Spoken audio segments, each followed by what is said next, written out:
उत्तर प्रदेश की राजनीति में लगभग हाशिए पर पहुंच चुकी मायावती एक बार फिर से खोई हुई जमीन और पुरानी जो चमक है वो लौटाने की कोशिश कर रही हैं। बीएसपी सुप्रीमो मायावती, जो कभी यूपी की सत्ता की कुर्सी पर 4 बार विराजमान हो चुकी हैं, अब 2027 के विधानसभा चुनाव को लेकर जोर शोर से तैयारी में जुट गई हैं। 9 अक्टूबर को बीएसपी संस्थापक कांशीराम की पुण्यतिथि पर लखनऊ के कांशीराम स्मारक स्थल पर होने वाली ऐतिहासिक कार्यक्रम को मायावती अपनी ताकत दिखाने जा रही हैं। राजधानी में 3 लाख की भीड़ जुटाकर बीएसपी राजनीतिक दलों को साफ संदेश देने की तैयारी में है कि उसे यूपी की राजनीति से खारिज नहीं किया जा सकता। एनडीए और इंडिया गठबंधन की तरह बीएसपी भी एक मजबूत विकल्प रहेगी। वहीं पार्टी सूत्रों के मुताबिक मायावती इस कार्यक्रम के जरिए 2027 के चुनावी रणनीति का औपचारिक आगाज करेंगे। इसीलिए 2007 की तर्ज पर सोशल इंजीनियरिंग की बिसात बिछाने की कवायद तेज हो गई है। बीएसपी ने भाईचारा कमेटी का पुनर्गठन किया है। ये दलितों, पिछड़ों, ब्राह्मणों और मुस्लिमों को एकजुट करने का काम करेगी। आपको बता दें कि प्रदेश के 90% बूथ स्तर पर कमेटियां गठित हो चुकी हैं। अब मायावती अपने भतीजे आकाश आनंद और वफादार नेताओं को मैदान में उतारने को तैयार हैं। पार्टी की रणनीति साफ है, चौपालों के जरिए जनता तक पहुँचना, तीनों मुख्यमंत्रियों के कार्यकाल की तुलना करना, ये साबित करना कि मायावती का शासन ही सबसे बेहतर था। मायावती भी इस चौपाल कार्यक्रम में शामिल होंगी। आपको बता दें कि साल 2007 का विधानसभा चुनाव बीएसपी के लिए स्वर्णिम अध्याय रहा है। मायावती ने सर्वजन हिताय सर्वजन सुखाय के नारे के साथ दलित ब्राह्मण गठजोड़ का कमाल दिखाया था। बीएसपी ने 206 सीटें जीती और पूर्ण बहुमत की सरकार बनाई थी। उस समय ब्राह्मण वोटर की मदद से पार्टी ने सवर्णों को भी अपनी गोद में लिया, लेकिन 2012 के बाद पार्टी का ग्राफ लगातार गिरता गया। 2017 में 19 सीटें, 22 में सिर्फ 1 सीट और 24 लोकसभा चुनाव में 2.06% वोट शेयर मिले। अब मायावती उसी फॉर्मूले को दोहराने को बेताब हैं। पार्टी के वरिष्ठ नेता सतीश चंद्र मिश्रा की सक्रियता इसका जीता जागता प्रमाण है। मिश्रा, जो बसपा के ब्राह्मण चेहरे हैं, फिर से ब्राह्मणों को जोड़ने की कवायद में जुट गए हैं। हाल ही में हुई एक बैठक में उन्होंने कहा था कि 2007 में ब्राह्मण भाइयों ने बसपा को समर्थन दिया था, वहीं एकजुटता फिर लानी होगी।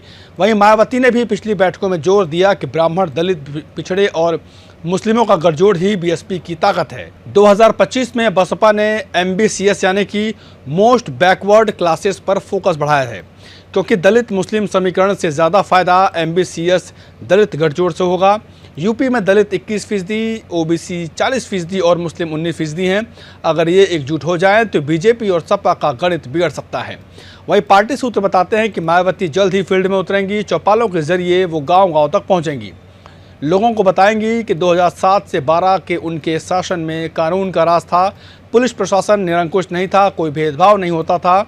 विकास के नाम पर ताजमहल, लोहिया आवास, ग्रेटर नोएडा एक्सप्रेसवे जैसे एक प्रोजेक्ट को गति दी थी।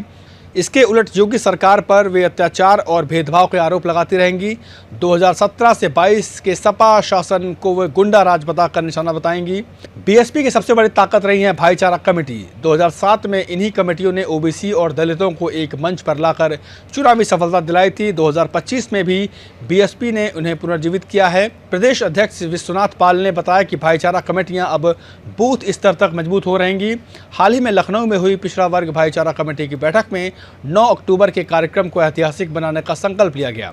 ये कमेटियां पीडीए यानी कि पिछड़ा, दलित, अल्पसंख्यक फॉर्मूलों का जवाब देने के लिए बनाई गई हैं। सपा के अखिलेश यादव पीडीए पर जोर दे रहे हैं, लेकिन बसपा इसे सर्वजन से जोड़कर ब्राह्मणों को भी शामिल कर रही है। पार्टी ने 75 जिलों में कमेटियां गठित की हैं। ओबीसी, दलित और मुस्लिम नेताओं को जिम्मेदारी सौंपी गई है। दरअसल 2025 के पंचायत चुनाव को बीएसपी 2027 की सीढ़ी मान रही है। मायावती ने हालिया बैठक में निर्देश दिया कि सदस्यता अभियान तेज करें, गांव-गांव जाकर वोटर लिस्ट तैयार करें। बूथ कमेटियों का 90% गठन हो चुका है, बाकी 10% 9 अक्टूबर के बाद पूरा होगा। मायावती के भतीजे आकाश आनंद बसपा की नई उम्मीद हैं। पार्टी से 2 बार निष्कासन के बाद लौटे आकाश और अधिक पावरफुल हो चुके हैं। अब वो पार्टी में अघोषित तौर पर नंबर 2 की हैसियत में आ चुके हैं। उन्हें मायावती ने पार्टी का नेशनल संयोजक बनाया है। बसपा में इस तरह का पद पहली बार बनाया गया है। अभी आकाश बिहार चुनाव में प्रभारी हैं। सूत्र बताते हैं कि 9 अक्टूबर के कार्यक्रम में आकाश को प्रमुख भूमिका मिलेगी। बसपा 2027 में उन्हें बड़ी भूमिका में सामने ला सकती है। बसपा की कोशिश 2024 में पार्टी से दूर जा चुके अपने कोर जाटव वोटरों को एकजुट करने की है। इसके लिए आकाश को आगे किया जा रहा है। आकाश के जरिए पार्टी से दूर जा चुके दलित युवाओं को फिर से पार्टी से जोड़ना है। वहीं बीएसपी में ब्राह्मणों का प्रतिनिधित्व सतीश चंद्र मिश्रा ही करते रहेंगे। 2025 में उनकी सक्रियता बढ़ी है। 2007 की तर्ज पर जल्द ही उन्हें ब्राह्मण सम्मेलनों का आयोजन करने की जिम्मेदारी मिलने वाली है। 9 अक्टूबर का कार्यक्रम बसपा के लिए मील का पत्थर साबित होगा। कांशीराम स्मारक स्थल पर लाखों कार्यकर्ता जुटेंगे। इस मौके पर कार्यकर्ताओं को मायावती संबोधित भी करेंगी और 2027 मिशन लॉन्च करेंगी। आपको बता दें कि लखनऊ और आसपास के जिलों के कार्यकर्ता 9 अक्टूबर को ही सीधे कार्यक्रम स्थल पहुंचेंगे, लेकिन प्रदेश के अन्य जिलों के कार्यकर्ता 8 अक्टूबर को ही रामाबाई अंबेडकर मैदान में पहुंच जाएंगे। अगले दिन वहीं से वे कार्यक्रम स्थल पहुंचेंगे। अगले दिन कांशीराम स्मारक स्थल पर यह भीड़ पहुंचेगी। जाहिर सी बात है कि 1 लाख की क्षमता वाले मैदान में सभी को जगह नहीं मिलेगी। ऐसे में शहर की सड़कों पर बसपा का नीला झंडा कार्यकर्ता दिखाई देंगे। यही मायावती दिखाना भी चाहती हैं। वहीं एक खबर यह भी है कि बीएसपी कुछ बड़े नेताओं को भी पार्टी से जोड़ने की तैयारी में है। अब वो कौन है ये तो वक्त ही बताएगा, लेकिन बीएसपी अपनी पुरानी रंगत में लौटने की पूरी तैयारी में है। नमस्कार।